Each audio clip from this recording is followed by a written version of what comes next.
जय हिंद दोस्तों। सैनिक समाचार में आपका हार्दिक स्वागत है। सबसे पहले बात करेंगे आज की मुख्य खबरों की। जी हां दोस्तों, हेडलाइंस में 18 महीने के डीए एरियर को लेकर बड़ी खबर सामने आई है। कहा जा रहा है कि अफवाहों का दौर अब खत्म हो चुका है और अब सच्चाई क्या है, इस पर चर्चा करेंगे। साथ ही पूर्व सैनिकों के लिए करोड़ों की सौगात का जिक्र भी करेंगे। मुख्यमंत्री ने आगे बढ़कर एक बड़ा कदम उठाया है और पूर्व सैनिकों के लिए एक बड़ी घोषणा की है। जो देश और राज्य का नाम रोशन कर रहे हैं, उनके लिए सरकार ने करोड़ों की सौगात देने का फैसला किया है। इसके साथ ही एक और बड़ी खबर सामने आई है। रक्षा राज्य मंत्री को धमकी आखिर किसने दी? और अगर आपकी पेंशन आ चुकी है और आप अपनी अगली पेंशन को सुरक्षित रखना चाहते हैं, तो एक बार जरूर अपना स्पर्श डेटा जाकर चेक करें। और कौन हैं वे भूतपूर्व सैनिक जो भारत को धमकी दे रहे हैं? उन्होंने कहा है कि 4 घंटे में कोलकाता और असम पर कब्जा कर लूंगा। इस बयान का वीडियो देखने के बाद सनसनी मच गई है और हर तरफ हंगामा हो रहा है। सवाल उठ रहा है कि आखिर इन्हें क्या समस्या है और इन वयोवृद्ध सैनिकों का भारत के खिलाफ इतना गुस्सा क्यों है? ये एहसान फरामोश आखिर हैं कौन? इसके साथ ही मैं आपको बताऊंगा विकलांग सैनिकों को दिए गए सम्मान के बारे में और यह घटना कहां की है। तो दोस्तों, खबरों के साथ जुड़े रहिए। सबसे पहले मैं चर्चा करूंगा उस विषय की जिसका सभी को बेसब्री से इंतजार है। क्या 18 महीने के डीए एरियर पर कोई समाधान निकलेगा? वित्त राज्य मंत्री पंकज चौधरी ने पिछले साल कहा था कि यह मामला समाप्त हो चुका है, लेकिन फिर से यह मुद्दा क्यों उठ रहा है?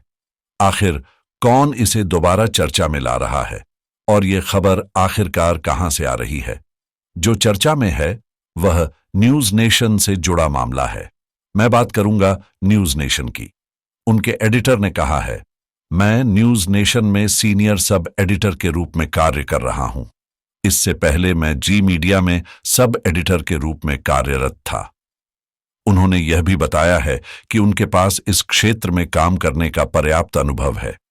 मैंने दैनिक जागरण और दैनिक हिंदुस्तान के साथ काम किया है और अब मैं आपके सामने सरकार के अंदर की खबर लेकर आ रहा हूं।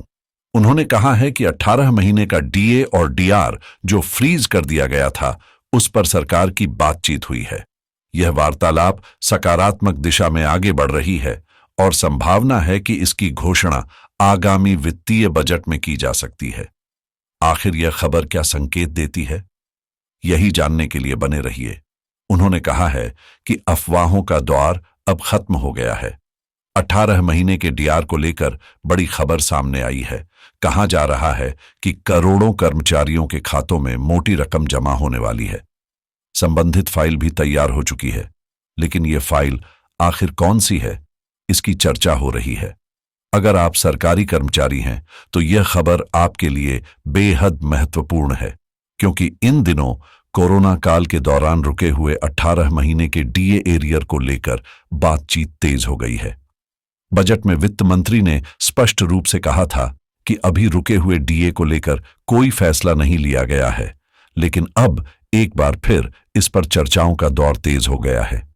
बताया जा रहा है कि नए साल के फरवरी में पेश होने वाले बजट में 18 महीने के डीए पर कोई न कोई फैसला जरूर होगा। सूत्रों का दावा है कि नए साल में कर्मचारियों के खातों में 18 महीने का डीए जमा किया जाएगा और इसके लिए सरकार ने योजना बना ली है। साथ ही इसकी फाइल भी तैयार हो चुकी है। अब कहा जा रहा है कि सरकार ने इस पर सहमति जताई है और विभागीय सूत्रों के अनुसार दिसंबर में 18 महीने के डीए पर कोई फैसला लिया जा सकता है। कैबिनेट की बैठक में चर्चा सकारात्मक रही है। हालांकि अभी यह स्पष्ट नहीं है कि आपके खाते में पैसा कब तक पहुंचेगा। वर्तमान में जो उन्होंने कहा है वह यह है कि आपको 53% डीए मिल रहा है। उन्होंने कई महत्वपूर्ण बातें साझा की हैं और यह कहा जा रहा है कि न्यूज नेशन की तरफ से यह खबर आई है। आप देख सकते हैं जो जानकारी मैं आपके साथ साझा कर रहा हूं। हो सकता है कि इस पर चर्चा चल रही हो, लेकिन किसी अन्य सरकारी स्रोत से इस बात की पुष्टि नहीं हुई है। हालांकि न्यूज नेशन के एडिटर का दावा है कि उनके पास इस मुद्दे का अनुभव है। और उन्होंने कहा है कि इस पर चर्चा हो रही है और इसकी घोषणा हो सकती है, जैसा कि केंद्रीय कर्मचारियों की लगातार मांग रही है और सरकार पर दबाव बढ़ रहा है। अब देखना यह है कि आगे क्या स्थिति सामने आती है, यह एक बड़ी बात है। अब मैं चर्चा करूंगा मुख्यमंत्री जी द्वारा सैनिकों के लिए लिए गए महत्वपूर्ण फैसले के बारे में। हाँ दोस्तों, सशस्त्र सेना दिवस पर आए प्रतिनिधियों से उन्होंने क्या कहा, और हम उम्मीद करते हैं कि इसी तरह के फैसले होते रहें। उन्होंने कहा है कि अब 10 लाख की बजाय 1 करोड़ रुपए का सम्मान अशोक चक्र को दिया जाएगा, महावीर चक्र प्राप्त करने वालों को 50 लाख और कीर्त चक्र विजेताओं को 10 लाख की बजाय अधिक राशि दी जाएगी। स्वर चक्र प्राप्त करने वालों को 8 लाख तक की सम्मान राशि दी जाएगी। दोस्तों, यह महत्वपूर्ण जानकारी है कि बिहार सरकार ने परमवीर चक्र प्राप्त करने वाले सैनिकों को 10 गुना अधिक सम्मान राशि देने का ऐलान किया है, यानी 10 लाख की जगह अब 1 करोड़ की राशि मिलेगी। यदि आप परमवीर चक्र और बिहार के निवासी हैं तो पहले आपको 10 लाख मिलते थे, लेकिन अब सीधा 1 करोड़ का ऐलान किया गया है। नीति सरकार ने सशस्त्र सेना दिवस पर बिहार के सैनिकों और उनके परिजनों को बड़ा तोहफा दिया है।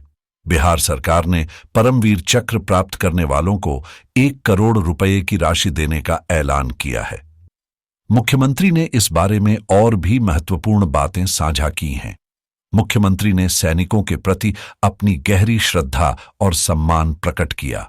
उन्होंने कहा कि बिहार सरकार द्वारा सैनिकों को दी जाने वाली सम्मान राशि और अनुग्रह राशि के लिए सैनिक कल्याण निदेशालय ने मुख्यमंत्री का धन्यवाद किया और उनकी सराहना की। इसके अलावा मुख्यमंत्री ने घोषणा की कि विकलांग सैनिकों को 11 लाख की बजाय अब 30 लाख का अनुग्रह मिलेगा। साथ ही सशस्त्र सेना की विमुक्ति के लिए 50,000 से 2 लाख तक की राशि बढ़ाई जाएगी। इस तरह की अन्य घोषणाएं भी की गईं, जिनका हम स्वागत करते हैं। अब मैं दोस्तों एक महत्वपूर्ण घटना पर बात करता हूं। रक्षा राज्य मंत्री संजय जी, जो झारखंड से आते हैं, को हाल ही में धमकी मिली है। आप जानते हैं कि वह भारत सरकार में रक्षा मंत्री राजनाथ सिंह के अधीन रक्षा राज्य मंत्री हैं। एक मोबाइल मैसेज मिला जिसमें उन्हें 50 लाख रुपए की रंगदारी और फिरौती की मांग की गई थी। इसके साथ ही उन्हें धमकी दी गई कि अगर वह यह राशि नहीं भेजेंगे तो गंभीर परिणाम भुगतने होंगे। कोई भी धमकी हो सकती है, चाहे वह डराने वाली हो या शारीरिक नुकसान पहुंचाने की। रक्षा राज्य मंत्री संजय जी ने इस धमकी की शिकायत पुलिस, भारत सरकार और झारखंड पुलिस से की है।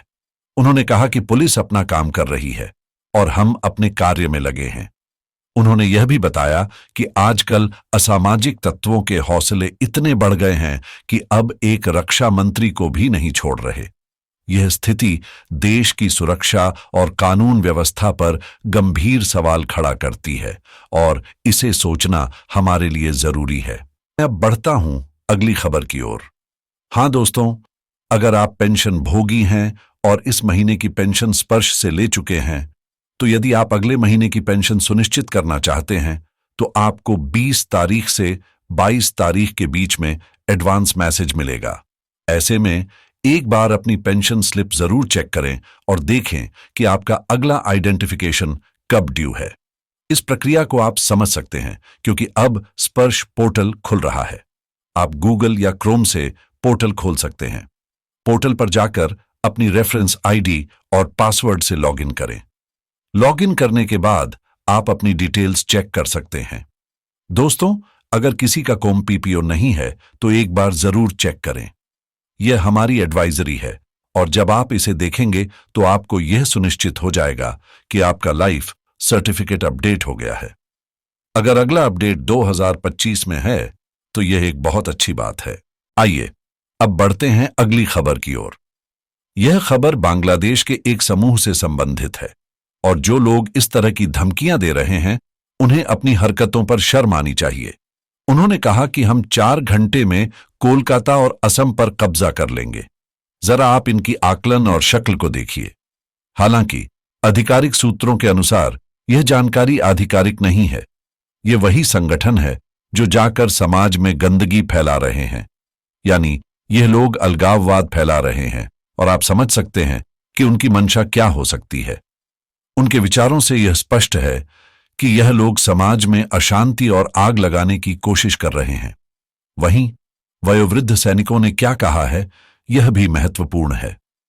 हमारे अखबार के मुताबिक सेवानिवृत्त बांग्लादेशी सैनिकों के कई वीडियो सोशल मीडिया प्लेटफॉर्म्स पर वायरल हो रहे हैं, जिनमें वे भारत विरोधी बयान दे रहे हैं।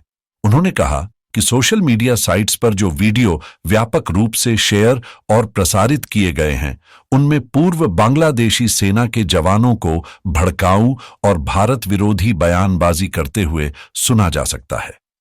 वे दावा कर रहे हैं कि पश्चिम बंगाल, असम और कोलकाता को वे 4 दिनों के भीतर कब्जा कर लेंगे। एक वीडियो में एक सेवानिवृत्त सैनिक यह दावा कर रहा है कि 91,000 सैनिकों का एक कोर ग्रुप इसे हकीकत बना सकता है। उनका दावा है कि उनकी एक फौज है जिसमें 51,000 सैनिक हैं और वे खुद ही लड़ाई लड़ने का इरादा रखते हैं। जैसा कि आप देख सकते हैं, उनकी बकवास का एक छोटा सा अंश मैं आपको दिखाऊंगा। इस कोर ग्रुप का कहना है कि वे कोलकाता और अन्य भारतीय क्षेत्रों पर कुछ ही दिनों में कब्जा कर सकते हैं, अगर 3 मिलियन बांग्लादेशी उनके मिशन में शामिल हो जाएं। एक अन्य क्लिप में एक पूर्व अधिकारी यह दावा करते हुए सुनाई देता है कि बांग्लादेशी सेना बेहतर प्रशिक्षित है और वे अपने देश की रक्षा करने और भारत को सबक सिखाने के लिए युद्ध के लिए तैयार हैं। आप समझ सकते हैं कि यह कितनी बेवकूफी की बात है। एक सेना का अधिकारी इस तरह से सभी देशवासियों के बीच भ्रामक प्रचार फैला रहा है। इस पर अब भारत सरकार को संज्ञान लेना चाहिए। हम भी सैनिक हैं और हमारा भी खून गर्म हो रहा है। ये लोग अपने ही देशवासियों को परेशान कर रहे हैं और अपने देश की व्यवस्था को बिगाड़ने की कोशिश कर रहे हैं। हमारा कुछ नहीं बिगाड़ सकते, लेकिन हमें इस तरह की गतिविधियों को गंभीरता से लेना होगा। लेकिन फिर भी जिस तरीके से इन लोगों के मन में जो नफरत का बीज बोया जा रहा है, वह शायद सही नहीं है। अब इसका जवाब उसी भाषा में देने का समय आ चुका है। बांग्लादेश के पूर्व सैनिकों की यह तीखी टिप्पणी भारत और बांग्लादेश के बीच बिगड़ते संबंधों के संदर्भ में आई है। पूर्व प्रधानमंत्री शेख हसीना के पद से हटने और नोबेल पुरस्कार विजेता मोहम्मद के नेतृत्व में ढाका में अंतिम सरकार के आने के बाद ये संबंध और भी खराब हो गए हैं। बांग्लादेश में विशेषकर हिंदुओं के खिलाफ बड़े पैमाने पर सांप्रदायिक हिंसा हुई है, जिसके कारण ढाका और नई दिल्ली के संबंधों में तनाव आ गया है। भारत ने आरोप लगाया है कि बांग्लादेश की यूनिस के नेतृत्व वाली अंतरिम सरकार ने इस हिंसा पर पर्याप्त कदम नहीं उठाए और देश में अल्पसंख्यकों के खिलाफ कट्टरपंथी इस्लामी तत्वों द्वारा हो रहे अत्याचारों पर आंखें मूंद ली हैं। हालांकि बांग्लादेशी पूर्व सैनिकों की टिप्पणियां व्यक्तिगत रूप से की गई प्रतीत होती हैं और ये बांग्लादेशी सरकार या सशस्त्र बलों का प्रतिनिधित्व नहीं करती हैं। लेकिन हमारा मुद्दा प्रतिनिधित्व नहीं है। हमारा कहना है कि सरकार को सख्त कदम उठाने चाहिए और अगर ऐसा नहीं हुआ तो यहां भी इसी प्रकार की कार्रवाई हो सकती है। बिल्कुल दोस्तों, अब मैं बात करता हूं विश्व दिव्यांगता दिवस के बारे में, जो 3 दिसंबर को मनाया गया था। इस अवसर पर आर्टिलरी रेजिमेंट ने नई दिल्ली में एक कार्यक्रम का आयोजन किया, जिसमें विशेष रूप से सक्षम अनुभवी व्यक्तियों को सम्मानित किया गया, जिन्होंने निस्वार्थ भाव से अपने कर्तव्यों का पालन किया। इस कार्यक्रम में दिव्यांगों के समर्थन में काम करने वाले विभिन्न गैर सरकारी संगठनों को एकत्रित किया गया, जिससे महत्वपूर्ण जानकारी और विशेषज्ञता प्राप्त हुई। इस कार्यक्रम में लेफ्टिनेंट जनरल आदर्श कुमार, जो डीजीआरटी हैं, भी उपस्थित थे। कार्यक्रम की अध्यक्षता लेफ्टिनेंट जनरल आदर्श कुमार ने की, जिन्होंने दिव्यांग दिग्गजों को समर्थन और सशक्त बनाने की आवश्यकता पर जोर दिया, ताकि समाज में उनका पुनः एकीकरण हो सके। हां दोस्तों, ये वही लेफ्टिनेंट जनरल आदर्श कुमार हैं जो रेजिमेंट ऑफ आरटी के डीजीआरटी हैं, और उनकी पहल के तहत यह कार्यक्रम आयोजित किया गया। जैसा कि 7 दिसंबर को एक पत्र और संदेश जारी हुआ था, उसमें दिव्यांग सैनिकों के बारे में जानकारी दी गई थी। आप देख सकते हैं, ये वही योद्धा हैं जिन्होंने देश की सेवा की और आज भी व्हील चेयर पर हैं। यह सेना की जिंदगी का हिस्सा है और इनको जितना सम्मान मिलेगा उतना कम है। आज के समाचार में बस इतना ही। बने रहें हमारे साथ।